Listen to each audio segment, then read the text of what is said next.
I hadn't looked at the security cameras in my house for 10 years. That's not an exaggeration. 10 full years.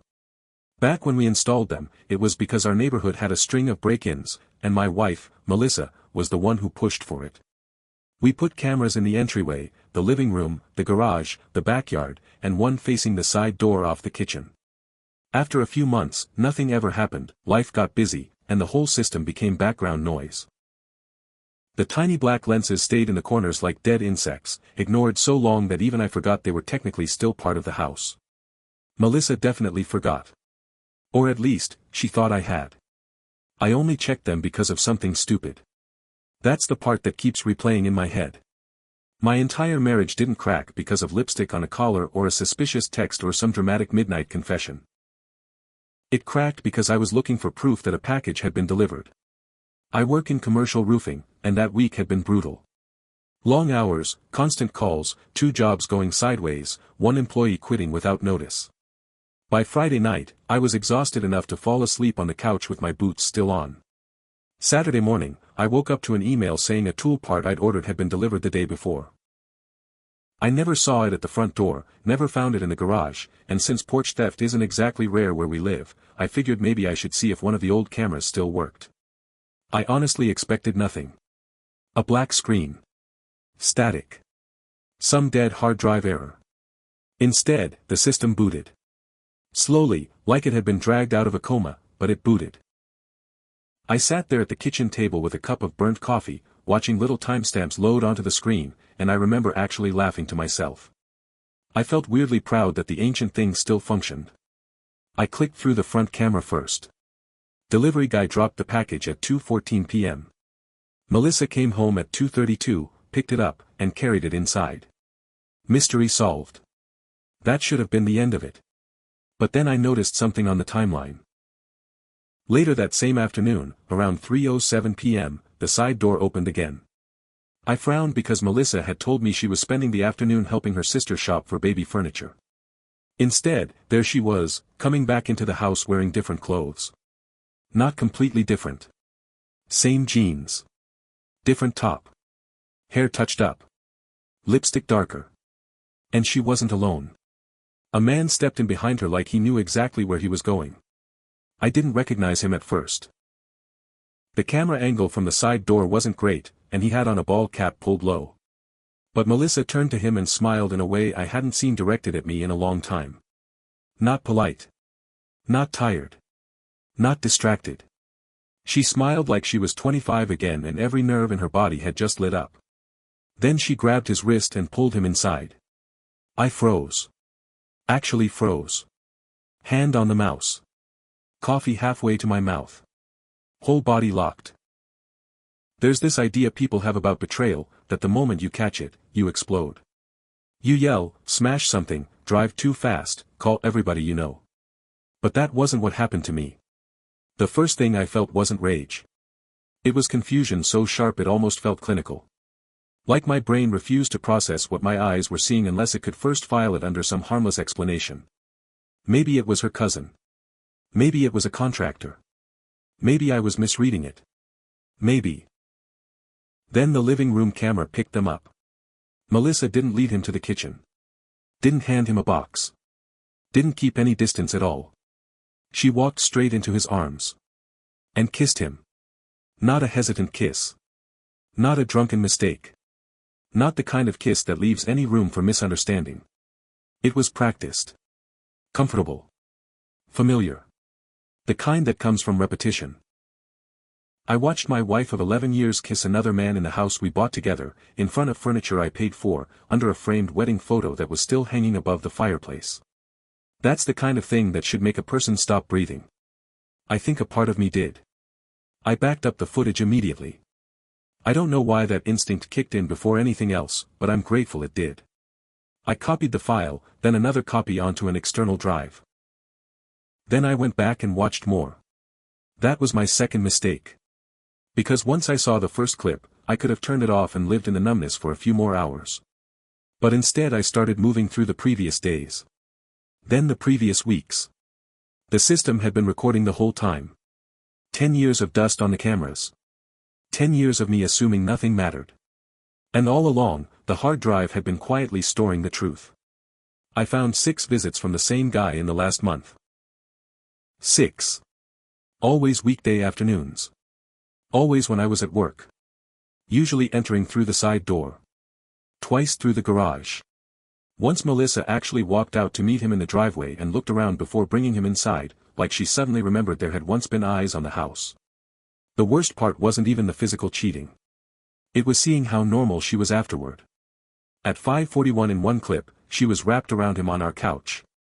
At 6:12, she was standing at the stove making pasta. At 6:48, I walked through the front door, and she kissed me hello with the same mouth. That did something to me I can't fully explain. I'd always thought if Melissa ever cheated, there would have been signs. Big ones. Less affection. More fighting. Coldness. Distance. But she was smarter than that. Or maybe crueler. She still packed my lunches. Still texted me to drive safe. Still asked if I wanted to watch something after dinner. She had turned betrayal into part of the routine, folded it neatly into domestic life like it belonged there. By the time she came home that evening, I had watched enough footage to know this wasn't recent, wasn't accidental, and definitely wasn't something she planned to confess. I also knew I couldn't confront her yet. Not because I was scared of her. Because I suddenly understood that if Melissa could lie this smoothly for who knows how long, then emotion was the only thing I could not afford. Tears would help her. Anger would help her.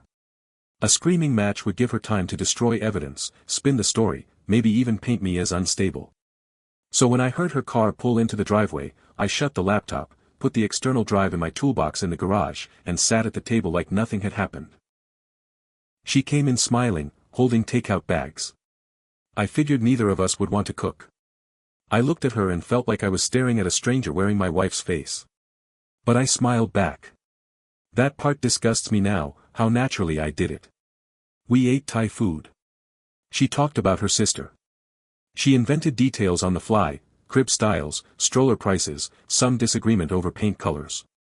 I nodded in the right places and even asked a couple of follow-up questions. Not because I cared. Because I wanted to see how far she'd go. Turns out, very far. She lied the way some people breathe. Easy. Automatic. No strain. At one point she reached across the table, touched my hand, and said, "You seem tired." I nearly laughed. Instead I said, "Long week." That night, I lay next to her in bed and stared at the ceiling until almost 3 in the morning. Melissa slept curled toward me, one hand resting near my shoulder like we were still the couple everyone thought we were. I kept thinking about the footage. About the timestamps. About how many ordinary evenings had come after her afternoons with him. About every time she looked me in the eye and chose deception. And then another thought started forming, colder than the rest. If she could perform this well, then so could I. I didn't want revenge yet. Not exactly. I wanted the truth. All of it. Who he was. How long it had been going on. Whether anyone else knew. Whether marital money had been spent on him. Whether she'd been stupid enough to put anything in writing. And once I had all of that, I wanted to make sure that when this marriage ended, it ended with facts. Not drama. Not accusations. Facts. Because Melissa thought the cameras didn't work. And she had no idea they had just handed me the opening move. The next morning, Melissa kissed me goodbye like always. She grabbed her purse, told me she might stop by her sister's place again, and reminded me not to forget the trash pickup. Then she walked out the door and drove away, leaving behind the faint smell of her perfume and a silence that felt heavier than anything I'd ever experienced inside that house. The moment her car turned the corner, I opened the laptop again. I didn't feel angry anymore. That surprised me. The night before had burned something out of me. What replaced it was colder, and far more useful. Focus. I started going through the footage carefully this time. Not just watching it like a shocked husband, but like someone building a timeline. Every visit. Every entry through the side door. Every minute he spent in the house. I wrote everything down. Dates. Times. Duration. One thing became obvious quickly, this wasn't random. The visits followed a pattern. Tuesdays and Thursdays between 2 and 5 in the afternoon. Always while I was at work. Always when the neighbors on either side were gone.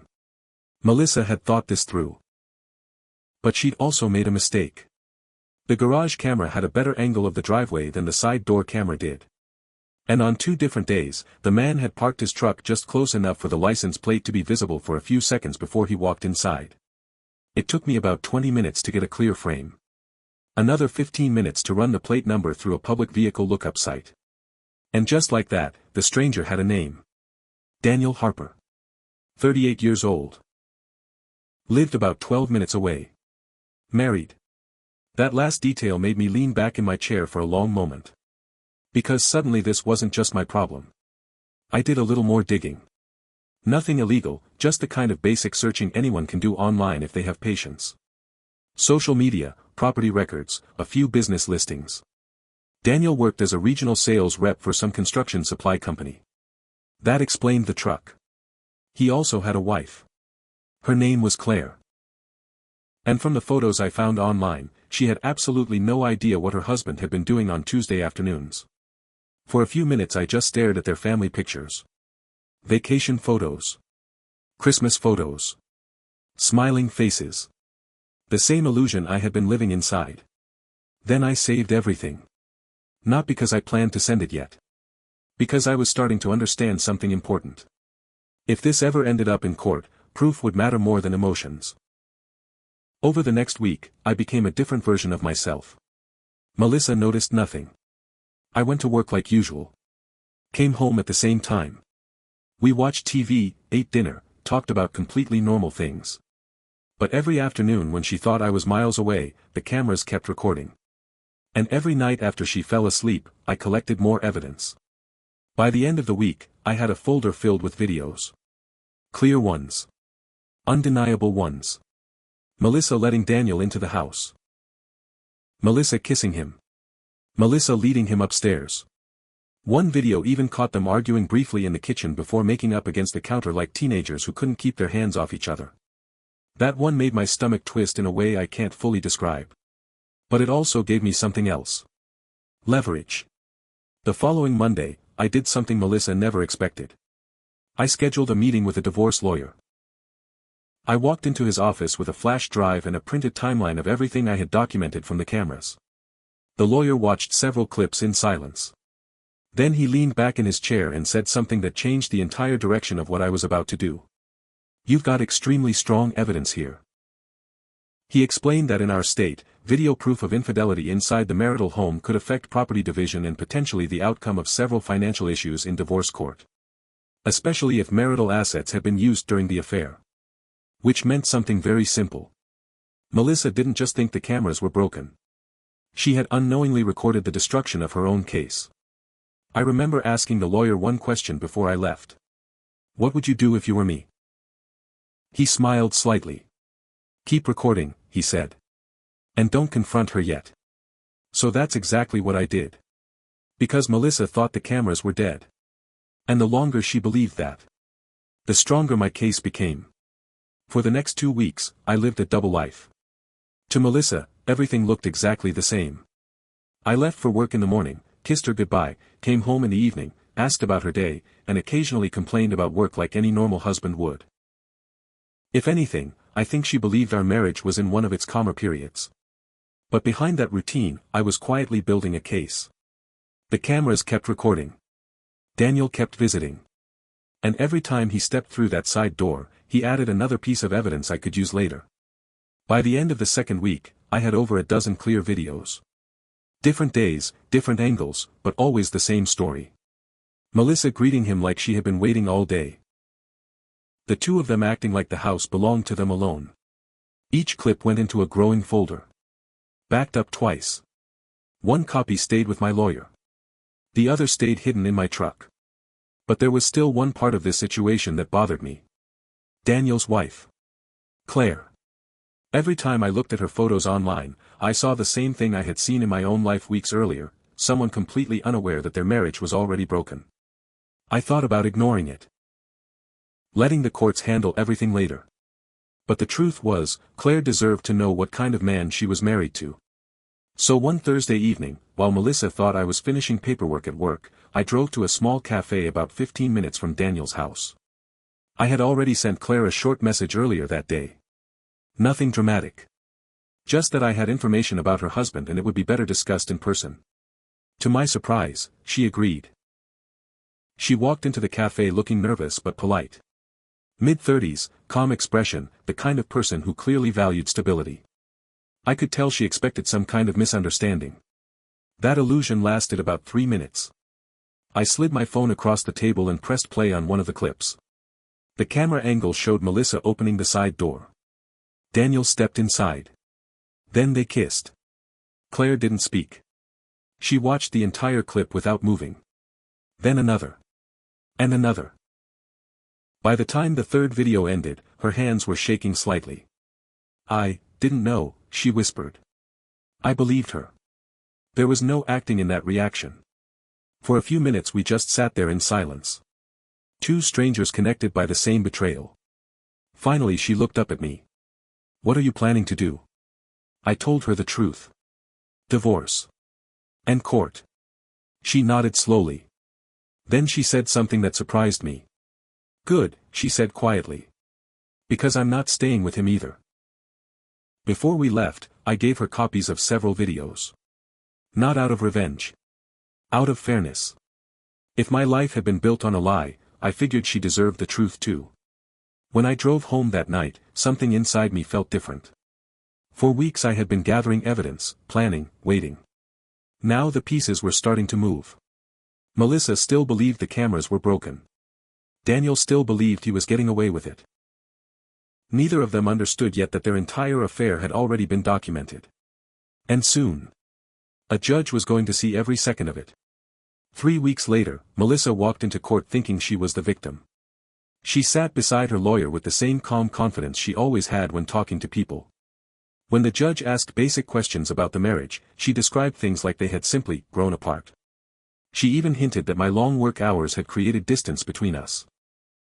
Listening to her talk like that felt surreal. Because the entire time, I knew something she didn't. My lawyer waited patiently until it was our turn. Then he placed a small flash drive on the table. "Your Honor," he said, "we would like to present video evidence recorded inside the marital home." Melissa frowned slightly. I watched the exact moment confusion crossed her face. For a second she looked at me, almost curious. Then the first video started playing. The courtroom monitor showed the side door of our house. The timestamp appeared in the corner. Melissa opening the door. Daniel stepping inside. And then the kiss. You could feel the air change in the room. Melissa's lawyer leaned forward quickly, whispering something to her. But Melissa didn't answer. She was staring at the screen like someone watching a nightmare they couldn't wake up from. My lawyer didn't stop there. Clip after clip played. Different days. Different times. But always the same two people. At one point Melissa actually covered her mouth with her hand, her eyes wide with panic. Because suddenly she understood something. The cameras. They had been working the whole time. When the final clip ended, the judge looked down at the documents in front of him and then back at Melissa. The confidence she walked into the courtroom with was completely gone. The rest of the hearing was short. The evidence spoke louder than any argument. When we walked out of the courthouse later that afternoon, Melissa tried to approach me in the hallway. Her voice shook. "Why didn't you just talk to me?" I looked at her for a moment. Then I gave her the only honest answer I had. Because the cameras already did. And after 10 years of hanging silently on those walls, they finally told the truth. If you enjoyed this story, make sure to like the video and subscribe to the channel. I post new Reddit stories about cheating, relationships, and crazy life situations every day. And if you have a story like this, feel free to share it in the comments.